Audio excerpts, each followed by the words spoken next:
Pemerintah menetapkan proyek pelabuhan Patimban di Subang, Jawa Barat sebagai proyek strategis nasional. Patimban menggantikan proyek pelabuhan Cilamaya di Karawang yang bakal digarapkan alokasinya bersinggungan dengan jalur pipa minyak dan gas bawah laut.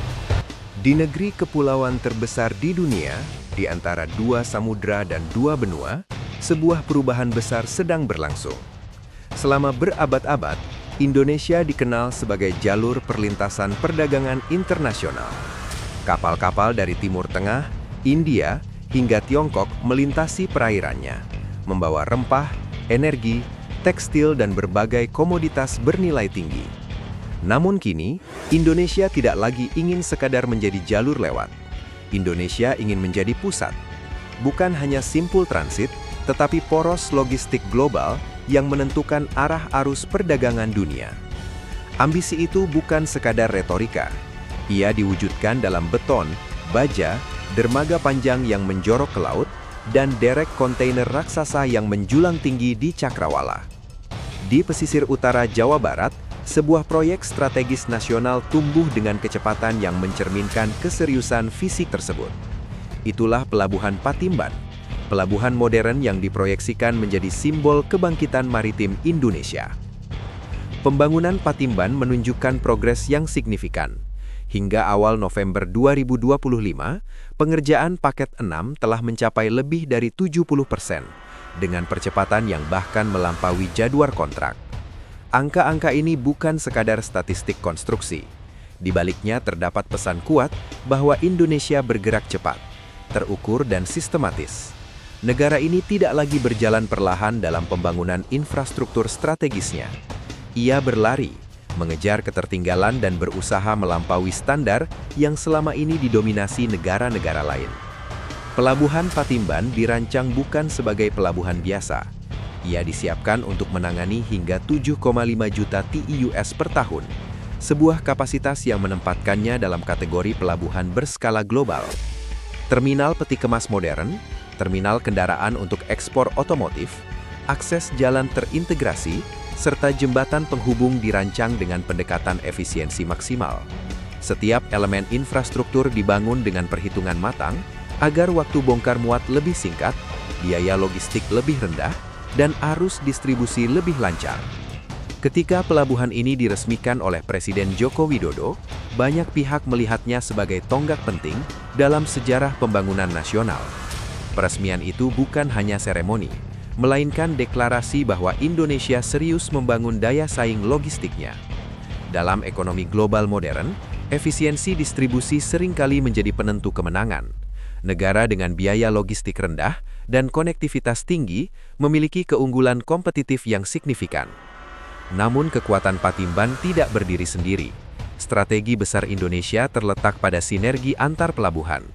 Selama ini, beban logistik nasional sangat bergantung pada Pelabuhan Tanjung Priok di Jakarta, yang menjadi tulang punggung arus barang untuk wilayah Jabodetabek dan sekitarnya. Volume kontainer yang sangat besar seringkali menciptakan tekanan pada sistem distribusi darat, memicu kemacetan, dan meningkatkan biaya transportasi. Dengan hadirnya Patimban, distribusi logistik dapat dibagi lebih merata. Beban yang sebelumnya terpusat kini tersebar. Tekanan terhadap jalur darat berkurang, waktu tempuh distribusi menjadi lebih singkat, biaya operasional dapat ditekan. Kombinasi dua pelabuhan besar ini menciptakan sistem logistik yang lebih resilient dan adaptif terhadap lonjakan permintaan. Dalam konteks perdagangan internasional, peningkatan efisiensi seperti ini dapat meningkatkan daya saing ekspor nasional secara signifikan. Ambisi Indonesia bahkan melampaui sekadar perbaikan domestik. Negara ini secara terbuka menyatakan keinginannya untuk menantang dominasi pelabuhan-pelabuhan terbesar dunia seperti Port of Shanghai dan Port of Singapore. Kedua pelabuhan tersebut selama bertahun-tahun memimpin volume kontainer global dan menjadi simbol supremasi logistik internasional. Menyaingi mereka tentu bukan perkara mudah, namun Indonesia melihat peluang yang lahir dari posisi geografisnya yang sangat strategis. Setiap tahun, ribuan kapal melintas di sekitar wilayah Indonesia. Jalur pelayaran global yang menghubungkan Asia Timur, Asia Selatan, Timur Tengah, Australia hingga Eropa, melewati perairan Nusantara. Selama ini banyak kapal hanya melintas tanpa singgah. Tetapi dengan infrastruktur yang memadai, Kapal-kapal tersebut memiliki insentif untuk berlabuh, melakukan transshipment, atau memanfaatkan fasilitas logistik dan industri yang tersedia. Disinilah nilai tambah dapat diciptakan. Selain Patimban, Indonesia juga mengembangkan kekuatan di bagian barat Nusantara melalui pelabuhan Kuala Tanjung. Pelabuhan ini diproyeksikan menjadi hub internasional baru yang terintegrasi dengan kawasan industri skala besar. Keunggulan utamanya terletak pada kedekatannya dengan Selat Malaka, salah satu jalur pelayaran tersibuk di dunia. Setiap hari, kapal-kapal pengangkut energi, bahan mentah dan produk manufaktur melintasi selat ini dalam jumlah yang sangat besar. Lokasi yang strategis tersebut memberikan Kuala Tanjung potensi luar biasa sebagai pusat transit internasional. Tidak hanya sebagai titik bongkar muat, tetapi juga sebagai pusat distribusi dan pengolahan sebelum barang dikirim ke berbagai negara tujuan. Pengembangannya dilakukan secara bertahap, dengan perencanaan yang mempertimbangkan integrasi industri, kawasan ekonomi khusus, serta konektivitas darat dan laut. Kawasan industri luas disiapkan untuk mendukung aktivitas pelabuhan. Ribuan hektar lahan dikembangkan dengan visi jangka panjang. Puluhan ribu lapangan kerja diproyeksikan tercipta dari aktivitas ekonomi yang tumbuh di sekitarnya. Nilai ekonomi yang dihasilkan diperkirakan mencapai puluhan miliar dolar dalam beberapa dekade ke depan. Ini bukan hanya proyek infrastruktur, melainkan fondasi transformasi ekonomi regional. Yang membuat proyek ini semakin kuat adalah keterlibatan mitra internasional. PT Pelabuhan Indonesia menjalin kerjasama strategis dengan Port of Rotterdam Authority, salah satu operator pelabuhan paling berpengalaman di dunia. Kolaborasi ini membawa lebih dari sekadar investasi modal. Ia membawa transfer teknologi, praktek manajemen modern, sistem operasional berbasis digital, serta standar keselamatan dan efisiensi kelas dunia. Kerjasama semacam ini menunjukkan bahwa Indonesia tidak hanya membangun infrastruktur fisik, tetapi juga membangun kapasitas kelembagaan dan kompetensi operasional. Dalam industri pelabuhan global, teknologi memainkan peran kunci. Otomatisasi terminal, sistem pelacakan kontainer berbasis data real-time, serta integrasi dengan jaringan logistik global menjadi faktor penentu daya saing. Tanpa standar internasional, pelabuhan besar sekalipun dapat tertinggal. Jika dilihat secara menyeluruh, apa yang sedang terjadi adalah transformasi struktural ekonomi Indonesia. Infrastruktur pelabuhan menjadi katalis perubahan jangka panjang. Selama bertahun-tahun, biaya logistik Indonesia dikenal relatif tinggi dibandingkan negara-negara lain di kawasan. Hal ini berdampak pada harga barang domestik dan menurunkan daya saing ekspor. Dengan modernisasi pelabuhan dan integrasi sistem logistik, hambatan tersebut perlahan mulai diatasi. Ketika biaya logistik turun, industri manufaktur menjadi lebih kompetitif. Ketika distribusi barang lebih cepat, rantai pasok menjadi lebih efisien. Ketika pelabuhan terhubung langsung dengan kawasan industri, proses produksi dan ekspor dapat berjalan tanpa hambatan yang tidak perlu. Semua ini menciptakan efek berantai yang memperkuat fondasi ekonomi nasional.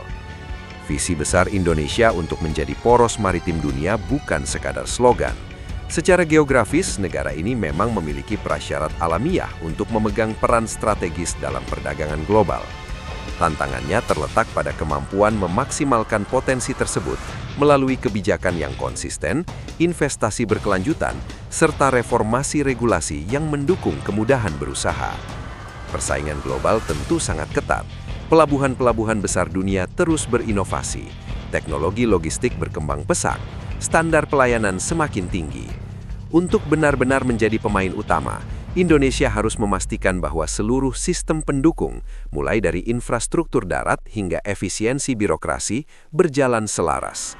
Integrasi multimoda, digitalisasi proses kepabeanan, serta kepastian hukum menjadi elemen penting dalam persaingan ini.